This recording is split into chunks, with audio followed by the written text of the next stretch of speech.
MD drugs સાથે રાજસ્થાનનો યુવક ઝડપાયો। પાલી રાજસ્થાનના પ્રમોદસિંહ નથુસિંહ ઉદાની ધરપકડ છે તે કરવામાં આવી। બરવાડા ખાતે એમડી વેચવા માટે જે આવતો હતોની બાતમી પોલીસને મળી હતી। એલસીબીએ છે તેમને પકડી પાડી કાર્યવાહી છે તે હાથ ધરી। પ્રમોદસિંહ નાથુસિંહ ઇંદા જે એક ડ્રગ પેડલર તરીકે કામ કરે છે।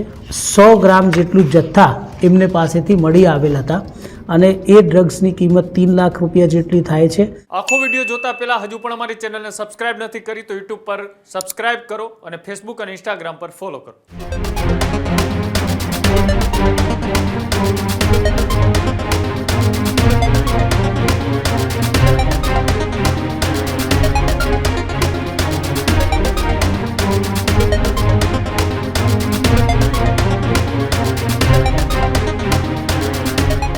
મોટા શહેરોમાં પકડાતું હતું એ હવે એમડી ડ્રગ્સ નાના જિલ્લાઓમાંથી પણ જોવા મળી રહ્યું છે। બોટાદ એલસીબીની મોટી કાર્યવાહી।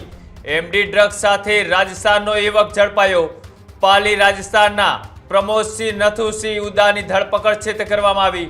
બરવાડા ખાતે એમડી વેચવા માટે જે આવતો હતોની બાતમી પોલીસને મળી હતી।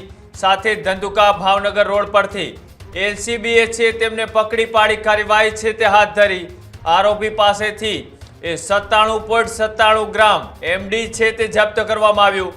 એમડી ડ્રગ્સની કિંમત અંદાજે 2,93,910 અને મેથાએમ્ફેટામાઇન્સ કે જેની કિંમત રૂપિયા 7,300 છે મળી આવ્યું છે। સાથે જ 5 ખાલી પ્લાસ્ટિકની કોથળીઓ અને એક મોબાઈલ પણ પોલીસ દ્વારા જપ્ત કરવામાં આવ્યો છે। કુલ મુદ્દામાલની કિંમત રૂપિયા 3,36,210 નો મુદ્દામાલ પણ પોલીસે હાલ આરોપી પાસેથી કબજે કર્યો છે। સાથે જ એનડીપીએસ એક્ટ હેઠળ તેમની સામે ગુનો નોંધીને અત્યારે આગળની તપાસ છે તે શરૂ કરવામાં આવી છે। બોટાદમાં ડ્રગ્સ સપ્લાય ચેન અંગે પોલીસની વધુ તપાસ છે તે અત્યારે શરૂ કરી દેવામાં આવી છે। જે રીતના અમદાવાદ, સુરત, વડોદરા કે રાજકોટ જેવા મેગા શહેરોની અંદર જ્યારે એમડી ડ્રગ્સની સપ્લાયો થતી હતી એ હવે ગુજરાતના નાના શહેરો કે પછી અંતરિયાળ ગામડાઓ સુધી પહોંચી રહી છે અને આ તેમના કારસ્તાનને નાકામ કરવા માટે પોલીસ છે તે અલગ અલગ રીતની તપાસો શરૂ કરી। એ જ રીતના બોટાદ એલસીબીને આ એમડી ડ્રગ્સ છે તે વેચનાર સામે મોટી સફળતા મળી છે। તે ડ્રગ્સ ક્યાંથી લાવ્યો હતો, કોને દેવા માટે આવ્યો હતો અને અહીંયા કેટલા ટાઈમથી રહે છે, આ તમામ પૂછપરછ છે તે અત્યારે બોટાદ પોલીસ કરી રહી છે। આ જે વ્યક્તિ પકડાણો છે તેને લઈ બોટાદ પોલીસ દ્વારા ખુલાસો કરતા શું કહેવામાં આવ્યું આવો તે પણ જોઈએ। ભારત સરકારના ગૃહ મંત્રાલય દ્વારા અત્યારે ડ્રગ્સની પ્રવૃત્તિને નેસ્તનાબૂદ કરવા માટે ખૂબ જ એટલે આખા દેશમાં ડ્રાઈવ ચલાવવામાં આવેલ છે। એમાં ગુજરાત રાજ્યમાં પણ એવી જ ડ્રાઈવ ચાલે છે અને જેમાં આપણે ડિપ્ટી સીએમ સાહેબની હર્ષસંઘવી સાહેબની સૂચના અનુસાર આપણે ગુજરાત રાજ્યમાં દરેક વિસ્તારોમાં એટલે ડ્રગ્સની પ્રવૃત્તિને નેસ્તનાબૂદ કરવામાં કદમ ઉઠાવી રહ્યા છે। તો એમાં બોટાદ પોલીસ દ્વારા પણ આવી પ્રવૃત્તિઓને ડામવા માટે પણ સતત એટલે પ્રયાસો કરવામાં આવી રહ્યા છે।